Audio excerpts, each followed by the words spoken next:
ওয়াদাল্লাহুল্লাযীনা আমানু ওয়া আমিলুস সলিহাত, আল্লাহ তাআলা অঙ্গীকার করেছেন, ওয়াদা করেছেন কাদেরকে? যারা ঈমানদার এবং যারা আমল সালেহ করে, লা ইয়াস্তাখলিফান্নাহুম ফিল আরদি, পৃথিবীর তাদেরকে উত্তরাধিকারী, পৃথিবীর প্রতিনিধিত্বকারী, পৃথিবীতে ক্ষমতাসীন তাদেরকে আল্লাহ তাআলা করবেন। তাদেরকে আল্লাহ পাক রব্বুল আলামিন ক্ষমতা দান করবেন, পাওয়ার আল্লাহ পাক রব্বুল আলামিন দান করবেন।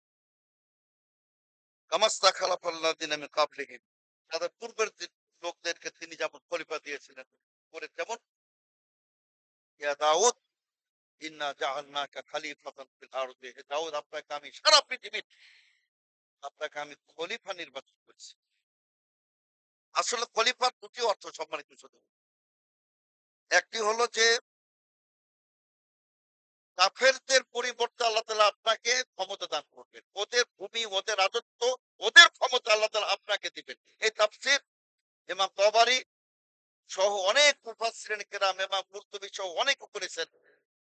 আল্লাহ তাআলা আপনাকে মুশরিক, পত্তলি, কাফেরদের জায়গাতে আল্লাহ আপনাকে ক্ষমতা বসায় দিবেন।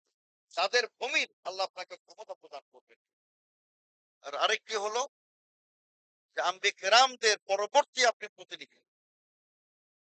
যেমন আল উলামা ওয়ারাসাতুল আম্বিয়া, এটাই হলো খোলাফা। যারা নবীদের উত্তরাধিকারী। যে আমাদের দেশে বলা হয়, অনেকে বলেন আল্লাহর প্রতিনিধি শাবুতুর মাদানী এটা প্রতিপাদন করেছেন। আমরা মনে করি যে এটা সঠিক। তার কারণ আল্লাহর প্রতিনিধি এবং স্পষ্ট কোনো স্পষ্ট দলিল আসেনি। প্রতিনিধি হলো জমিনের আবাদকারী খোলাফা। ওয়াইদ ক্বালা রাব্বুকা লিল মালায়েকাতি ইন্নী জাইলুন ফিল আরদি খলিফা, পৃথিবী আবাদকারী। আমরা দ্বিতীয় অর্থে নিতে পারি যে আম্বিয়া কেরামদের, তার কারণ আল্লাহ রাসূল সাল্লাল্লাহু আলাইহি ওয়াসাল্লাম বলেন খেলাফতুন নবুওয়া বাদি সালাতুনা সানা, নবুয়তের খেলাফত। তো নবীদের খলিফা হলেন আবু বকর সিদ্দিক, আমাদের প্রিয় নবী মুহাম্মদ সাল্লাল্লাহু আলাইহি ওয়াসাল্লাম খলিফা হলেন, তার প্রতিনিধি হলেন আবু বকর সিদ্দিক, ওমর আল ফারুক, ওসমান বিন আফফান রাদিয়াল্লাহু আনহু, আলী ইবনে আবি তালিব রাদিয়াল্লাহু আনহু আজমাইন।